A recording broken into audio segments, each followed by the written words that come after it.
this October 30th, CNN Student News would like to remind you that Fridays are awesome. I'm Carl Azuz, and we are starting today with a headline from China. Yesterday, its communist government announced it was ending its controversial one-child policy that was implemented 35 years ago. Before then, China's population was booming, so the government tried to limit most Chinese couples to one child. There were some exceptions made in rural communities and for China's rich who could afford to pay an expensive fine for the extra children they had. But the Chinese government forced tens of millions of others to end their pregnancies. Some were forced to use birth control or get sterilized. The government says this did decrease the speed of China's population growth, but some experts say that growth would have slowed down naturally without the policy. Another effect, the government estimates that in 15 years, China could have the highest elderly population on Earth, with 400 million people over age 60. That could strain healthcare services and hinder economic growth if there aren't enough young workers. The government hopes to prevent this and trigger a baby boom by allowing couples to have 2 children. But population experts say the decision may be too little, too late. The House is broken. We're not solving problems. We're adding to them. And I am not interested in laying blame. We are not settling scores. We are wiping the slate clean.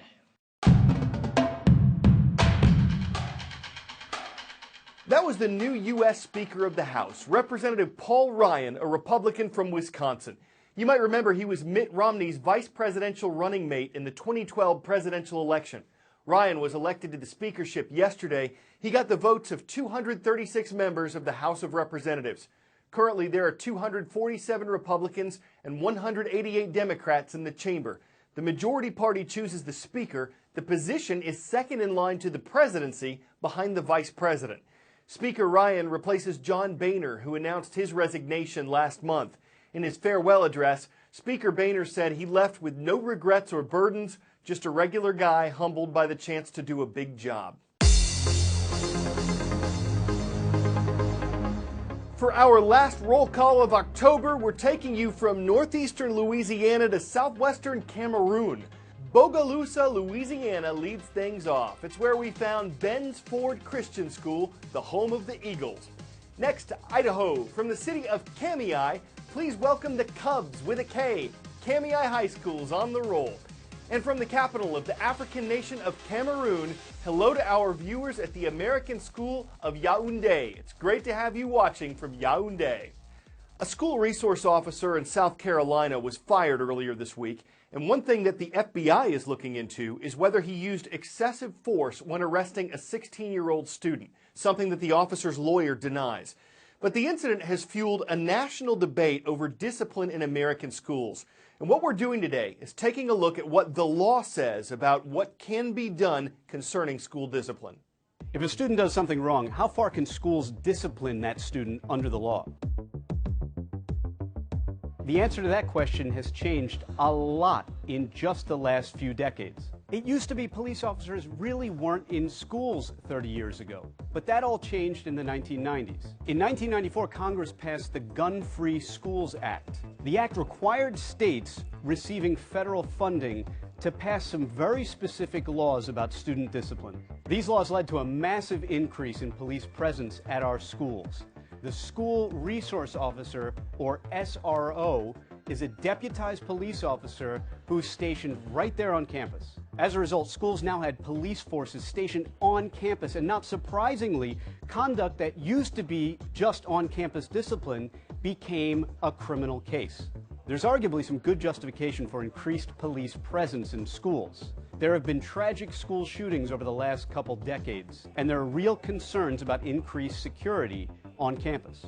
So when it comes to schools disciplining students, the legal authority has expanded dramatically. If a student misbehaves, brings a weapon to school, or otherwise breaks the law, school resource officers can and will arrest the student. It's what we've deputized them to do, and it is within the law. Up next today, in the U.S., a lot of people are talking about getting an extra hour of sleep this weekend. We fall back, meaning we turn our clocks back 1 hour on Saturday night. This could help kids catch up on sleep after a busy night of Halloween trick-or-treating. But it also means there's very little daylight left after the school or work day is over. Why do we do this? Daylight saving time sounds kind of special. You're not just saving time, you're saving daylight time. But it puzzles the daylights out of some folks why we fall back to standard time. That's what it's called, standard time. We spend 8 months out of the year in daylight saving time, but standard, which is hardly the standard, is still called standard. It's been shrinking since World War I. That's when daylight saving time was first implemented to save energy. The switch made the sunset time later in the day, so people didn't have to turn their lights on as early. But what about winter and the fall back to standard? Well, look at it this way. Most parts of the U.S. only get about 9.5 hours of daylight in wintertime. That's not much. If we didn't set our clocks back in the fall, sunrise wouldn't be until 8:30 a.m. in many places. You'd be starting and ending your day in the dark. Falling back to standard keeps the time of dawn a little closer to what we're used to. It helps us start our day in the light. Plus, there's that whole extra hour of sleep thing, assuming you go to bed on time when we fall back. So less daylight, but more sleep. Unless you happen to live in Arizona or Hawaii. Most parts of Arizona and all of Hawaii don't observe daylight saving time. They don't have to. It's not required by law.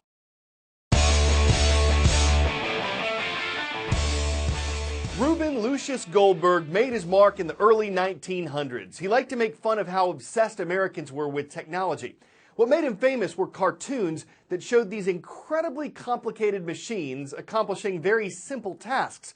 The Rube Goldberg device we're showing you today adds an additional complication. It's slow, like waiting for grass to grow slow. We've seen a Rube Goldberg machine featuring dogs. We've seen Pee Wee Herman's make breakfast.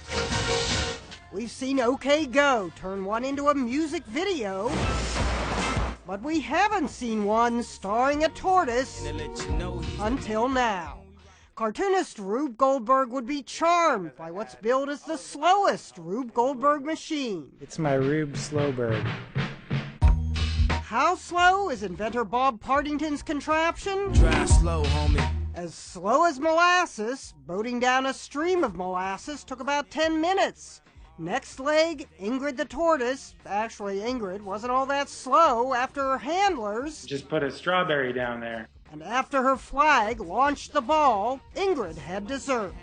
Next, the popsicle obstacle. It took about 2 hours for them to melt, which brought the ball to a line waiting at the DMV.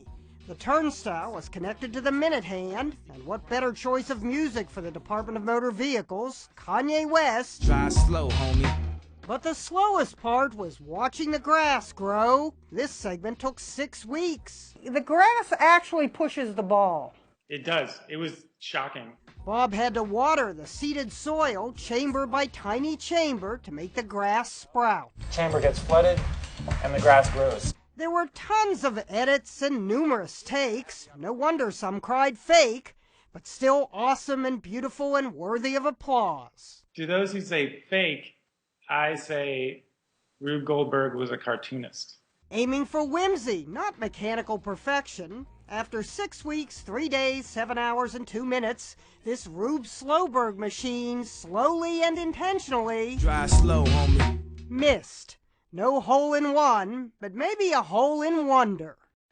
As frustrating as golf itself or a Rubik's Cube, can you imagine puttering around for 6 weeks plus only seeing your machine lose its sheen?